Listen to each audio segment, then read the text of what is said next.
Hey everyone, welcome back to SwitchTop. Today we're counting down the top 20 best single-player games on Nintendo Switch. These are the games that'll keep you hooked for hours with incredible stories, satisfying gameplay, and experiences you won't forget. Let's jump right in.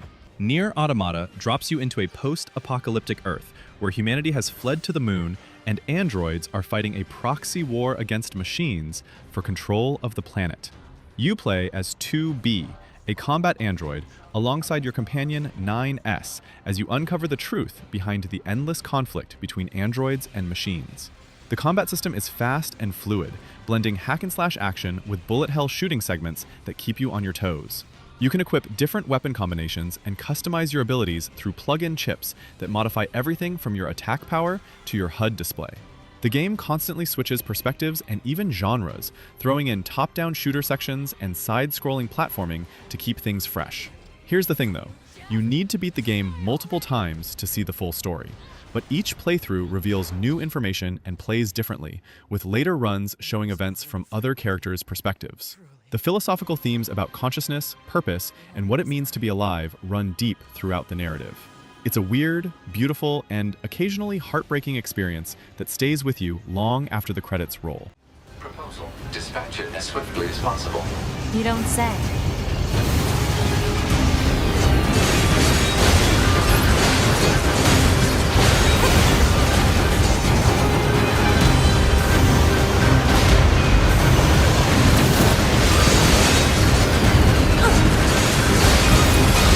Sea of Stars is a love letter to classic turn-based RPGs, but with modern quality-of-life improvements that make it feel fresh. You play as two Solstice warriors, Valir and Zale, who can channel the powers of the sun and moon to fight against an alchemist trying to create monstrous creatures called Dwellers. The turn-based combat has a timing system where you can boost your attacks or reduce incoming damage by pressing buttons at the right moment, keeping you engaged even during standard battles. You can also build up combo points to unleash powerful team attacks, and the lock system lets you interrupt enemy spells by hitting them with the right damage types before they finish casting. There's no random encounters or grinding required. You level up through the story and can adjust the difficulty if fights feel too easy or too hard. The world is gorgeous, with pixel art that honestly looks better than most games from the era it's inspired by, and the day-night cycle affects both exploration and certain puzzle solutions. You'll solve environmental puzzles, swim underwater, climb walls, and even play a surprisingly addictive tabletop game at taverns.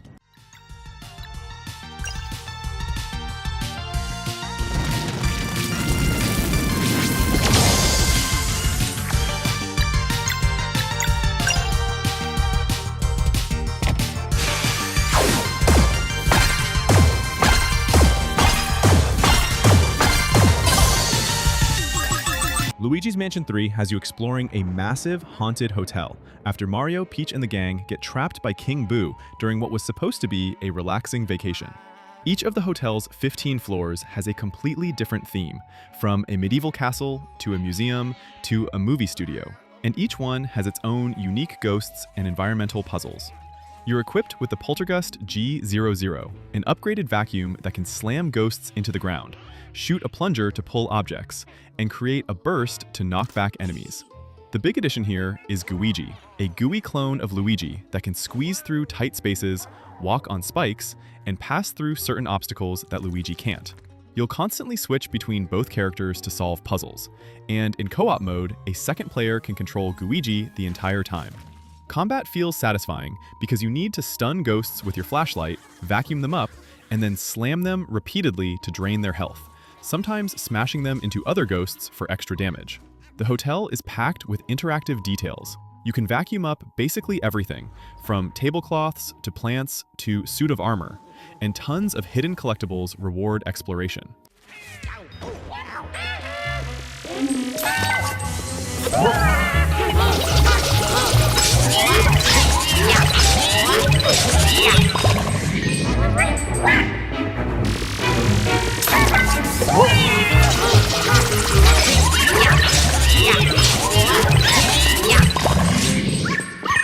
Cuphead is brutally difficult, but incredibly rewarding once you get into its rhythm.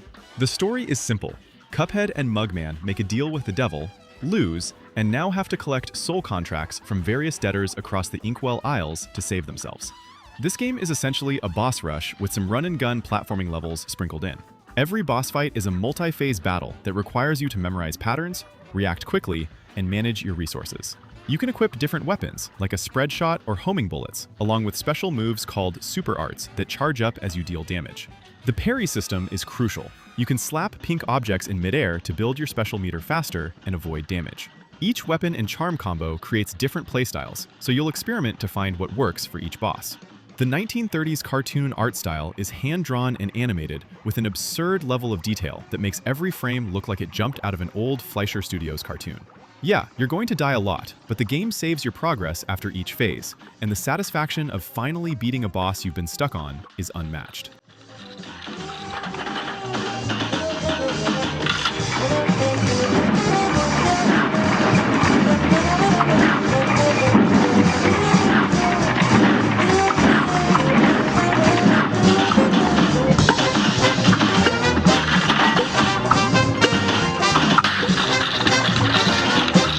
Astral Chain puts you in the role of a rookie officer in NieR, a special police task force dealing with interdimensional creatures called chimeras that are corrupting the last human city on Earth. You control both your character and a legion, a captured chimera bound to you by a psychic chain. Combat involves positioning yourself and your legion simultaneously to create combo opportunities, wrap the chain around enemies to bind them, or use it as a shield against attacks. There are 5 different legion types you unlock throughout the game, each with unique abilities.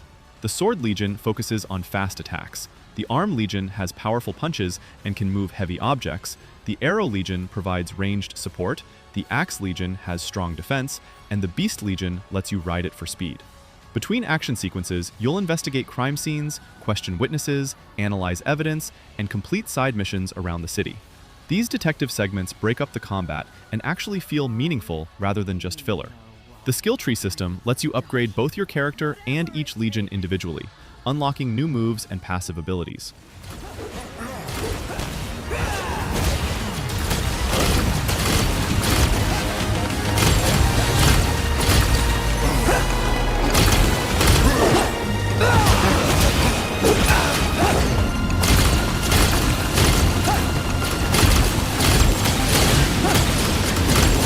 Echoes of Wisdom finally lets you play as Princess Zelda herself, as she sets out to rescue Link and solve the mystery of rifts tearing Hyrule apart.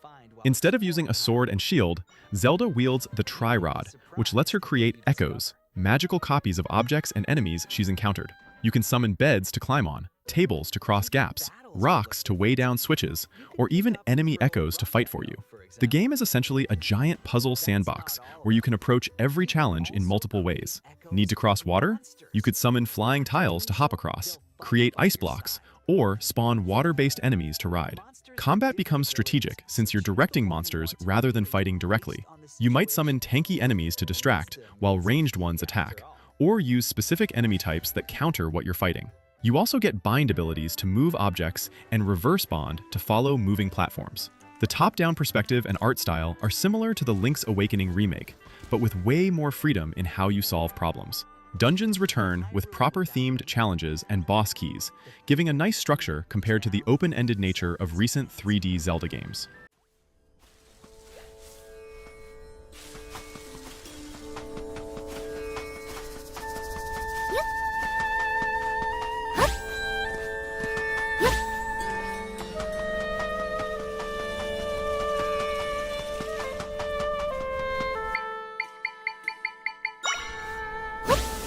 Fire Emblem Three Houses puts you in the role of a mercenary who becomes a professor at a prestigious military academy where students from 3 different nations study together.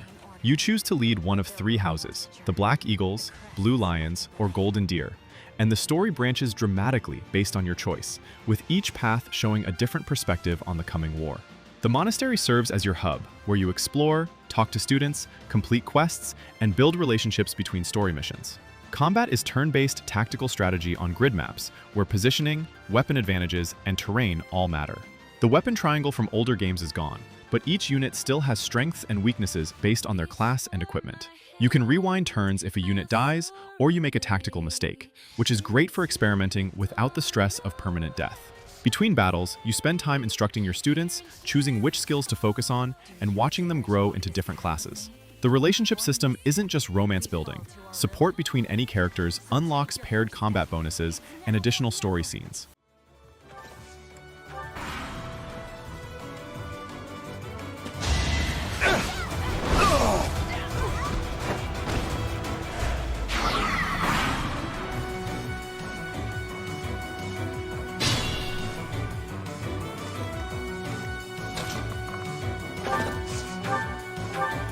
Ori and the Will of the Wisps continues the story of the spirit guardian Ori as they search for their owl friend Ku in a decaying forest plagued by a mysterious corruption. The movement system is incredibly smooth.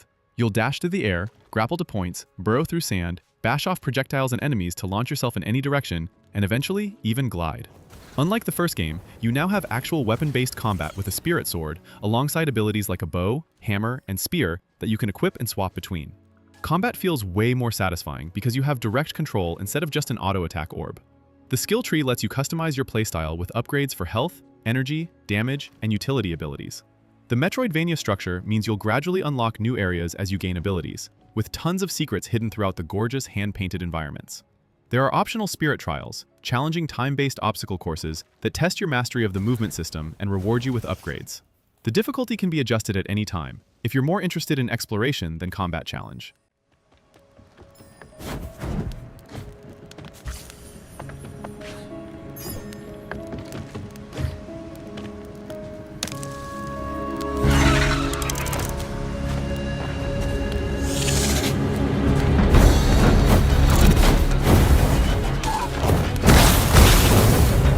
Tears of the Kingdom picks up after Breath of the Wild, with Link and Zelda discovering an ancient threat beneath Hyrule Castle that, when released, causes massive upheaval across the kingdom.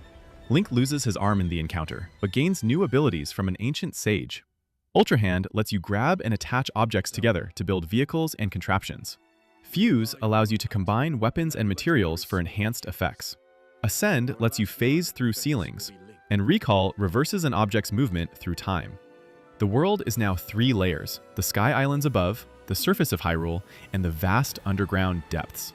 Each area has unique challenges and rewards. Building is incredibly open-ended. You can create cars, boats, planes, or ridiculous contraptions using fans, wheels, steering sticks, and rocket boosters you find throughout the world. The weapon durability system returns, but Fuse helps offset it by letting you attach materials to weapons for huge stat boosts and special effects.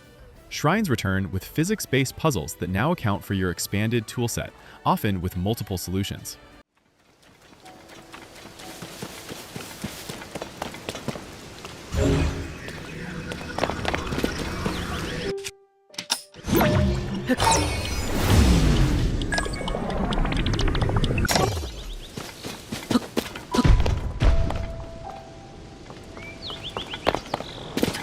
Hollow Knight Silksong shifts the focus to Hornet, the princess protector from the first game, as she wakes up in Farloom, a haunted kingdom ruled by silk and song.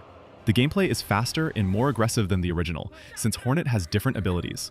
Her needle weapon has longer reach, and she can use silk-based tools for both combat and movement. Instead of collecting soul to heal like the knight, Hornet builds up a resource through combat that she uses for special abilities, encouraging a more offensive playstyle. The new bind system lets you equip multiple special moves and tools that consume this resource, from defensive parries to powerful attacks to movement abilities. Quests are a bigger focus this time, with NPCs giving you missions that guide exploration without holding your hand. The Kingdom of Farloom is vertically structured, taking you from the lower reaches up through various biomes toward the citadel above. Each area has its own ecosystem of enemies, environmental hazards, and secrets to discover. Boss fights test both your combat skills and your understanding of Hornet's moveset, requiring precise timing and pattern recognition. The art style maintains that same hand-drawn charm, but with more color and detail in the environments.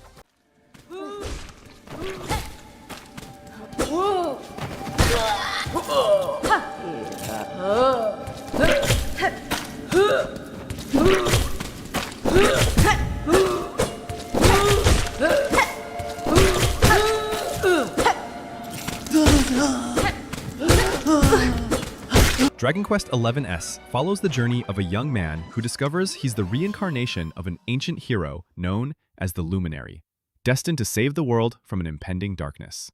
After this revelation during a coming-of-age ceremony, he's branded as a threat by the king and forced to flee. beginning an epic adventure to gather allies and uncover the truth about his destiny. The turn-based combat system is classic JRPG, but refined to perfection.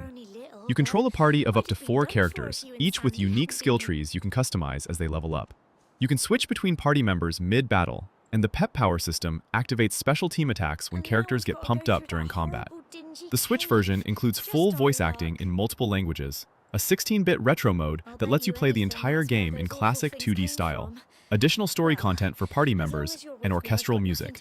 Exploration feels rewarding, with visible enemies you can avoid or engage, tons of side quests that flesh out the world, and a robust crafting system using a mini-game forge. You'll travel across diverse kingdoms, recruit colorful companions, each with their own personal struggles, and piece together a story about sacrifice, friendship, and fighting against fate.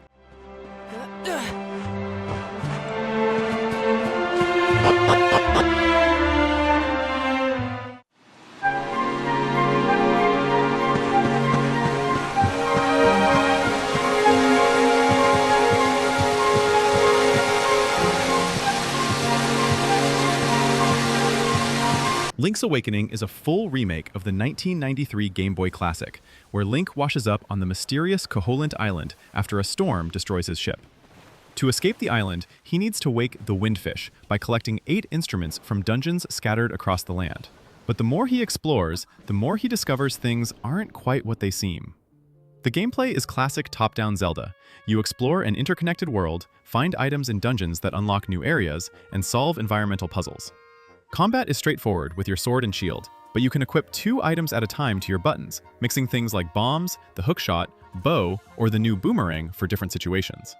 The dungeon design is excellent, with puzzles that require creative thinking and boss fights that test your understanding of your current items.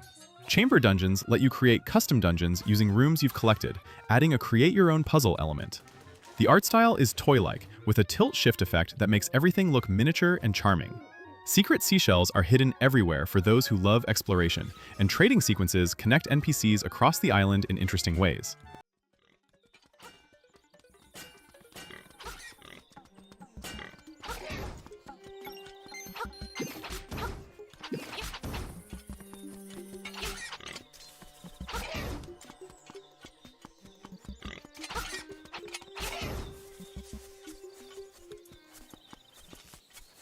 Unicorn Overlord is a tactical RPG where you play as Prince Elaine, reclaiming your kingdom from an empire that conquered it years ago.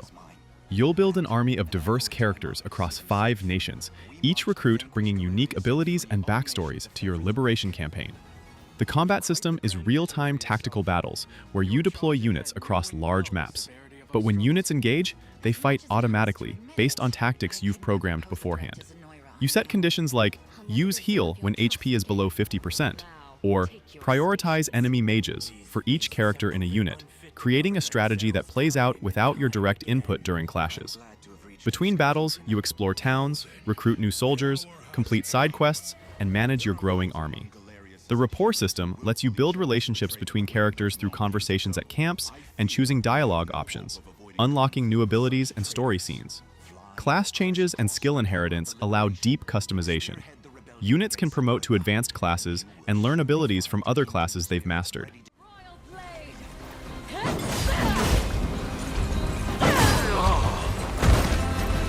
I am your shield. Behold my might! I trust you!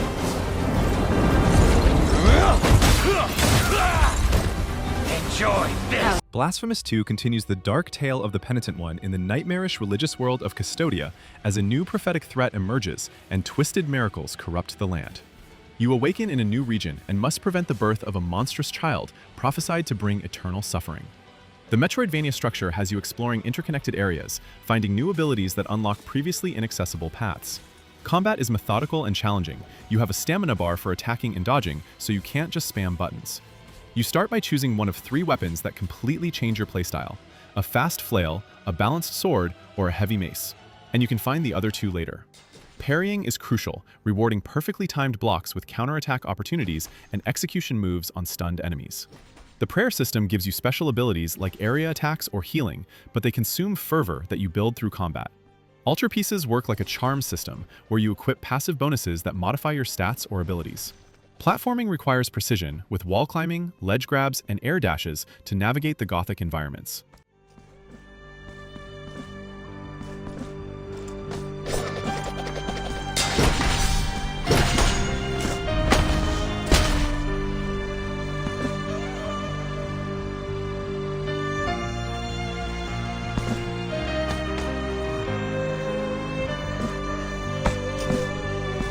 Xenoblade Chronicles Definitive Edition takes place on the frozen bodies of two colossal titans locked in eternal combat, the Bionis and Mechonis.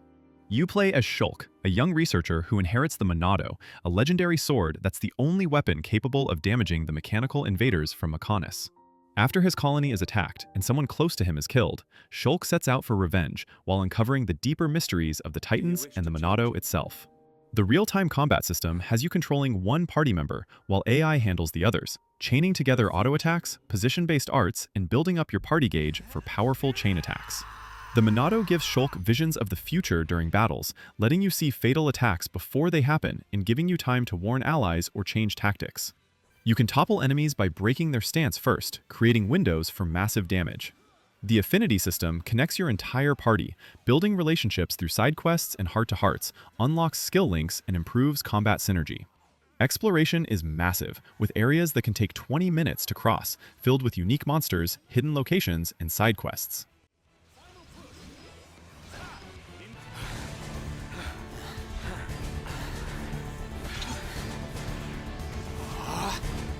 You gotta be kidding! It's their main force. Looks like the Mechon are hell-bent on taking us out. They'll have to be if they want to beat us. Now, let's... Bayonetta 2 starts with our Umbra Witch heroine shopping for Christmas presents when demons and angels clash above the city in a battle that goes sideways fast. Her friend Jean's soul gets dragged to hell, forcing Bayonetta to journey through Inferno itself to save her before the soul is lost forever. The combat system is pure, stylish action. You've got light and heavy attacks that can be mixed into various combos, 4 weapons you can equip to both hands and feet simultaneously, and Witch Time that slows enemies when you dodge at the perfect moment. Building up your magic meter lets you unleash devastating climax attacks and torture attacks that summon infernal demons to brutalize enemies in over-the-top finishing moves.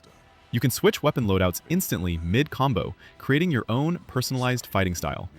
Umbran Climax Mode supercharges your attacks when your magic is full, adding demon summons to every hit. The game constantly throws new scenarios at you. You'll fight on top of jets, battle through collapsing buildings, ride demons, and face colossal bosses that fill the entire screen.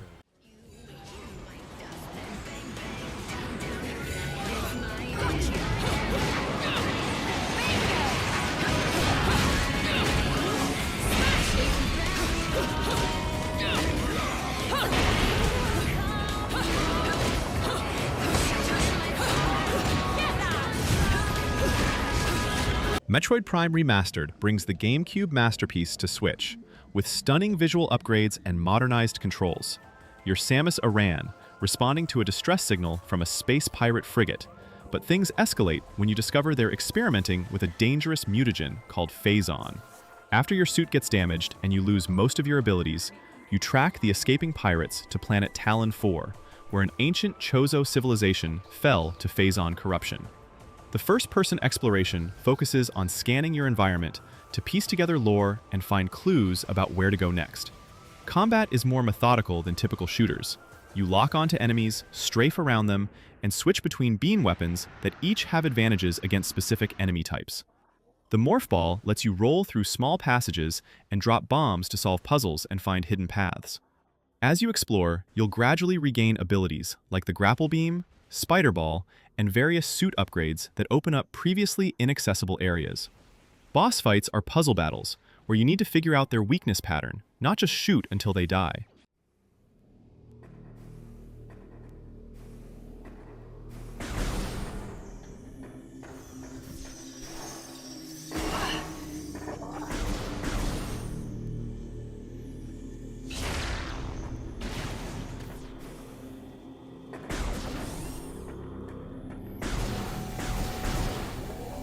Trails in the Sky, first chapter, follows Estelle and Joshua, 2 young bracers in training traveling across the Kingdom of Liberel to complete their certification, while getting caught up in political intrigue that threatens the nation. Bracers are adventurers who help citizens with problems, ranging from monster hunting to missing person cases. The turn-based combat uses a tactical grid where positioning matters. Characters and enemies take turns based on their speed stat, and you can see the turn order to plan moves strategically. The Orbment system lets you slot quartz gems that give stat bonuses and unlock magic spells, so you can customize each character's role completely. Combat arts are unique physical skills each character learns, while magic is universal if you build the right quartz combinations. Crafts are special abilities that consume CP, built through taking and dealing damage, with S-crafts being ultimate moves usable at 100 CP. The story is heavily dialogue-driven, with tons of NPC conversations that change after every story beat, making the world feel incredibly alive. Side quests have time limits and can be missed if you progress the main story too far, encouraging you to explore thoroughly.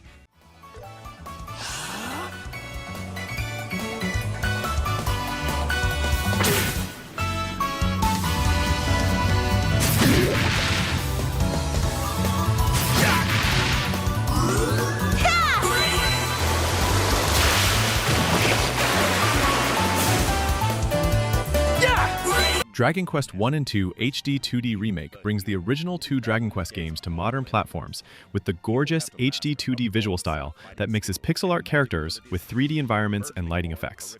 The first game is straightforward. You're the descendant of the legendary hero Erdrick, tasked by the king to rescue the princess and defeat the Dragon Lord threatening the kingdom.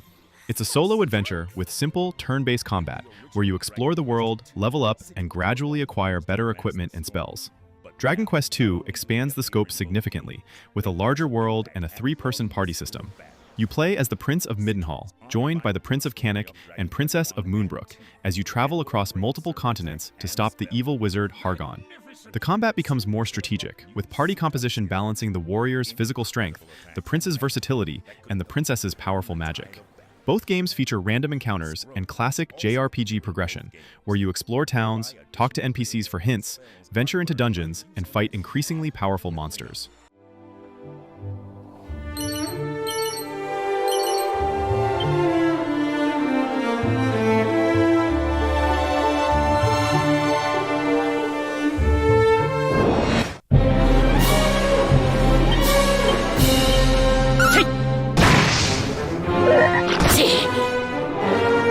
Hades 2 puts you in control of Melinoe, Princess of the Underworld, and sister to Zagreus from the first game, as she trains to defeat Kronos, the Titan of Time, who has invaded the Underworld and imprisoned Hades. Unlike the first game's upward escape attempts, you're venturing deeper into enemy territory, and eventually into the mortal realm, to gather resources and allies. The combat maintains that fast, fluid feel, but Melinoe fights differently than her brother. She uses magic-infused melee weapons and has access to powerful spells through her Omega Cast abilities that consume more mana but deal devastating damage. You can unlock multiple weapons, like the Witch's Staff and the Moonlight Axe, each with distinct playstyles and hidden aspects. The boon system returns, with gods offering power-ups during runs, but now you're dealing with Olympians, chthonic deities, and new allies from Greek mythology. The major addition is the surface world. You can travel to the mortal realm to gather resources, complete objectives, and fight different enemy types in daylight environments. The Crossroads hub between runs is more involved with NPCs to interact with, gardens to tend for resources, and rituals to unlock permanent upgrades.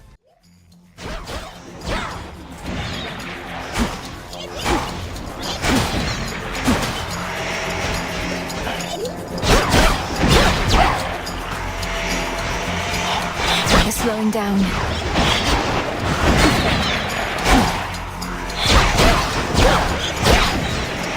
And that's our top 20 best single-player games on Nintendo Switch. These games offer some of the most memorable experiences you can have on the console, whether you're into action, RPGs, platformers, or tactical strategy. What's your favorite single-player game on Switch? Did I miss any that deserve to be on this list? Let me know in the comments below. If you enjoyed this video, hit that like button and subscribe to SwitchTop for more Nintendo Switch content. Thanks for watching, and I'll see you in the next one.